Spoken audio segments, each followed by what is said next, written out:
I find it absolutely kind of amazing that how did they actually manage to do this. So I think it's entirely an imperialist agenda, and that's how I see it. Mm-hmm. And that's the reason why I like your work. And you bring this perspective of Western imperialism, It is. and because we are at the other end of that, we are at the receiving end. I'm an Mm-hmm. Indian, so I'm at the receiving end of this whole imperialist mm, kind of assault, and Yeah. you are at the opposite end because you belong to the empire actually. So that's what I like about your work. I mean, you bring that kind of perspective of the empire and imperialism and colonialism, and also Stephen Newcomb. I mean, you talked about Stephen Newcomb's work, which I have also seen, and I'm absolutely I was bowled over by his work when I discovered it some years back. About this whole age of discovery and this papal bulls. Uh, I think it was late 15th century or something when these papal bulls were issued, Mm-hmm. and 96. the world was divided into two halves, and by this Roman Catholic Church, and they actually asked the Spanish and the Portuguese empires to go and plunder one of the two halves. So in India, India actually came under the Portuguese, according to Oh, this okay. papal bull. So in India, this Vasco da Gama came from Portugal. He discovered India, and we got rid of Portuguese only in the late 1960s, actually. I So did not know that. Goa, from Yeah. where our Deepti actually belong. I mean, that's where she's actually located.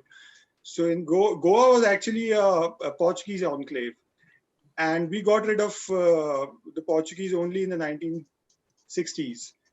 So uh, I believe that this Roman Catholic Church is the progenitor of European colonialism. It's an absolutely colonial institution, Hmm. and that's why I believe the religion is a absolutely colonial imperial construct. That's what I believe. I mean, there's no difference. Uh, our church is an empire, actually. It's a state, an empire right from the beginning.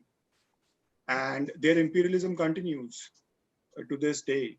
So, in that sense, 500 years of European colonialism continues. And this is the latest kind of version. I mean, this new world order or the new normal or the great reset that we see now. What are your thoughts on anthropology? Because I kind of feel like anthropology is also a tool of Absolutely. empire. Absolutely. I think the entire discipline of anthropology was developed by the Christian missionaries. Entire discipline was actually founded, conceived by the Christian missionaries. And if you see the early development of it, there were, even the journals were, anthropology journals were actually published by the Christian missionaries.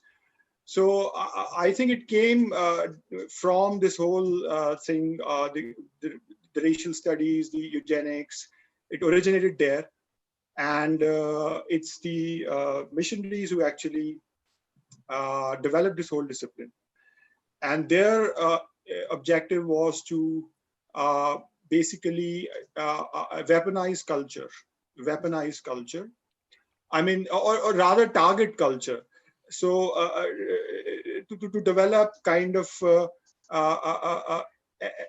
ethnological kind of weapons to destroy cultures that they targeted. And I think I'm very impressed by the work of Robert Jollin. Robert Jollin, and there's an entire school of ethnology in France. They developed this concept of ethnocide. Ethnocide is the killing of culture. So they believed that this whole Western civilization particularly as a kind of inspired by the Christian church, is ethnocidal in nature. So at heart, it's ethnocidal, and 500 years of Western civilization has actually destroyed cultures across the world. I mean, the entire continents have been stripped of cultural diversity. Mm-hmm. So it's amazing work by Robert Jolin, who gave this concept of ethnocide. So ethnocide is a very central concept to me. I use it often in my, I use it in my understanding of the world. And what is happening to us now in terms of this whole thing of,